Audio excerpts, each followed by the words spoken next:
Alright everyone, centuries ago when Catherine was deciding to tour her empire, a man named Potemkin got a bright idea. We're not sure exactly how canonical this particular story is. I'll give my thoughts in a moment.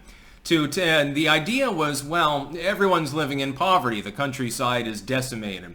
But I've got an idea. We'll make a fake village. She'll ride through. It's bright colors and, the windows aren't shattered or anything like that. Nobody's living in squalor.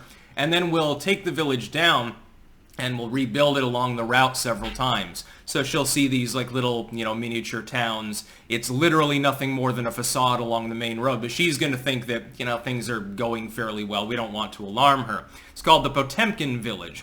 And in reality, they probably just went through ahead of her and slapped a coat of paint on things, so to speak, and built a few facade structures to make it look better than it was, and it's just literally a propped up front end or something like that. It's much more likely than the official canonical story. There's some historical disagreement, but we have a great example now of a Joetemkin village, and I'm coining that phrase, and you should use it profusely. Xi Jinping visiting California, well, California.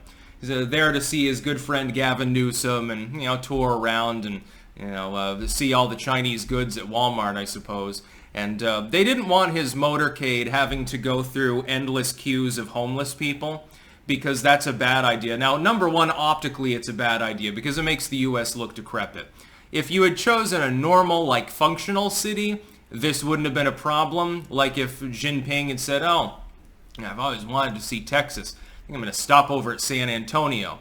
Okay, you'll see a few drug addicts probably, but it's nothing on the same order of magnitude as San Francisco. It'd be sort of like if you visit Chicago or New York City right now, or fucking Detroit. If your entire opinion of the United States was formulated by a brief tour of Detroit, you'd probably think that the United States was a third world country, so optically it would be a fail. Number two, they didn't want to, I think, disrespect Xi by having him so close to the poor, so close to the destitute. So you know what they did? They shooed them all along, cleaned up the streets because they were filled with human feces and fentanyl needles and shit like that, so that Jinping wouldn't have to see it. And apparently really beefed up law enforcement around the general venue as well, like going to treat any misbehavior as a federal case or some crazy shit like that. I think I saw that the other day. It's a Joetemkin village. The fact is that San Francisco, its problems are not entirely due to city function. They've been compounded by the national economy. They've been compounded by national policy as well. This is increasingly the case elsewhere. Why do you think Mayor Eric Adams of New York City just got raided by the FBI, for example, under the most shenanigan-y of goddamn possible circumstances? It's because of the border crisis, which he spoke out against. The border crisis is crippling New York City's economy. It's driving the crime rate up. There's mass homelessness. You can't compensate for everyone. They shuttle people out, and they can only do it so quickly. People come in faster than they can be shuttled to the outlying areas. Same is true of Chicago. San Francisco suffers from a combination of massive drug usage. It's had that problem for a while, you may know. The migrant crisis, a poor economy, enormous fucking cost of living in San Francisco. Have you checked out the rent anywhere near San Francisco that isn't an outright ghetto on the other side of the bay? Have you seen the rent prices? I mean, I make six figures. I wouldn't want to move to San Francisco. I'd be living in a 10-2 probably. I don't even know how people fucking make it. If you've got a so-called normal job, I don't understand how you can even exist in San Francisco. Where the fuck does the service industry live? I guess 5 people to a 2-bedroom apartment would work for people that are in the upper middle class. That's about as close to making it as you can get in San Francisco, unless you're hired by Google and you're like, well, my cubicle at work is bigger than some of the apartments.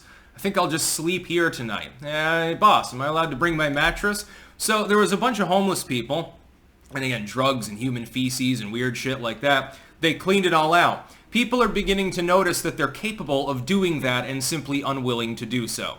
If Xi Jinping is visiting, the big commie head honcho, gotta make things look spotless. We don't want Xi to see that. But if everyday tax-paying Americans have to see it living in the goddamn city, that's perfectly fine. No. We're not going to shoo the homeless along or do anything about the drug addicts that are sitting here outside of the elementary school, because that would be unkind. But if Jinping comes, or if the Super Bowl's here, or something like that, some major event that makes a lot of money, basically, or involves political power, fuck the homeless, basically. Fuck those drug addicts. Yeah, you're all being involuntarily put into treatment for the weekend because big kahuna Xi is here, and Gavin really wants to suck his scrotum off. Probably did. He's probably into weird shit like that. He knows whose bitch he is. San Francisco is a Joetemkinvillage. They've created a facade for Xi Jinping, of all people, that San Francisco is like an actual functional city. I've seen and heard from so many people who have either been there or in some cases fucking live there, and it ain't pretty. Somebody had an app that they created some time ago, I don't know if it's still functional, for reporting human feces incidents, and all of San Francisco is a smear of brown. It's not surprising to me, of course. In the average city, if it's functional, it's mainly dog shit's the problem. Normally you don't have a problem with human shit. That's associated with the fucking third world. But when you have 50, 60,000 people on the streets that don't have access to adequate plumbing, where are they supposed to build a latrine? They're going to have to take over a park like Antifa. They'll have their Chaz garden next to the latrines. They'll just dig them into the soil. Something like that. And San Francisco could disappear at any time anyway because of all the seismic activity there, and many people in the rest of California probably wouldn't even give a damn. Sorry, San Francisco clankers, but I'm just stating the obvious. I realize that some of you are based, but it's San Francisco. The proportion is really lopsided, I think, in a place like that, as it would be in Detroit or Chicago. So I call it a Joetemkin village because of the economic policies of the U.S. and California and the city of San Francisco, all compounded with other various national problems that are going on, all of which ultimately the buck stops here mode. They're Joe Biden's fault. San Francisco is a waste dump, effectively. And literally in some of the streets that are more popular for latrine usage. Can you imagine? You're living in some old, late 19th century apartment or something, all brick and, it looks pretty cool, and you're paying like $12,000 a month for rent. And, you were in a nice neighborhood, but now basically your street was chosen for the one where people took like broken old toilets and just lined the sidewalk with them. And people come and fucking take a dump, and you're just hoping that they put the plastic bag in beforehand. Can you imagine living under such conditions? And the fact that in a country that has as much wealth as the United States, that anyone who's not completely lazy, and it's a self-inflicted situation, that they should be in those conditions. We could easily, for a fraction of what we're talking about spending on foreign aid alone, we could take care of the homeless crisis and the drug abuse crisis at the same time. Hell, I support ending the drug war. I have no problem with people using drugs, but if they're in need, it's a lot cheaper to treat them than it is to put them in prison for extended periods because they had too many grams of marijuana or something like that. Not that that's the problem drug. I'm sure that Haight-Ashbury is still more or less clean. Anywhere that the tourists go, the police will actually enforce the law there. Under normal circumstances, that doesn't include, I guess, the Xi Jinping visitation zone, but they had to clean it out. Can you imagine how much effort it took and how much hazardous duty pay and shit that they had to pay out in order to remove all the human crap from the sidewalks and the alleyways and around that area? And all along the stretch where Jinping's going to go. Hey, Jinping, get a clue. Next time you come back, and they'll Potemkin it up, live stream out your window and go off course. Say, no, for security insist that we take a different route right through the area where you happen to herd all the homeless people. Apparently people in outlying areas are now suffering, and like the homeless and drug addicts and stuff are crowding their streets instead, and people are bitching and complaining. It's an illusion. It's the illusion of prosperity.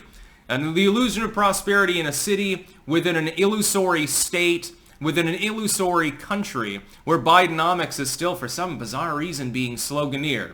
I don't know, that's the greatest idea considering this sort of thing is happening. That's about all. Peace out.